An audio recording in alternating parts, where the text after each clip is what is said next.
عامل نظافة وست عادية جدا لحد ما اعترفت بسرقة أغلى ألماصة في العالم.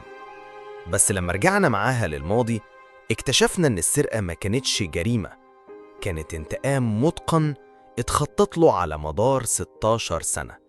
في يوم من الأيام في واحد من المواني الهادية في لندن بتدخل صحفية شابة اسمها كيسي كافيه بسيط، وبتقابل فيه ست كبيرة في السن اسمها كوين. المقابلة دي مش عادية. كيسي شغالة على مسلسل وثائقي عن ستات قدروا يثبتوا نفسهم في عالم الشغل في زمن كان النجاح فيه محجوز للرجالة بس، وسمعت عن كوين، الست اللي اشتغلت في واحدة من أكبر شركات الألماس في العالم، لندن دايموند. لكن أول ما كيسي بتبدأ تسألها عن قصتها، كوين بتعمل حركة غريبة جدا. بتطلع من شنطتها علبة صغيرة جواها ألماسها ضخمة ونادرة، وبتقول بمنتهى الهدوء: أنا سرقت دي من الشركة اللي كنت شغالة فيها. كيسي بتتصدم، بس كوين بتبتسم وبتبدأ تحكي لها كل حاجة من البداية.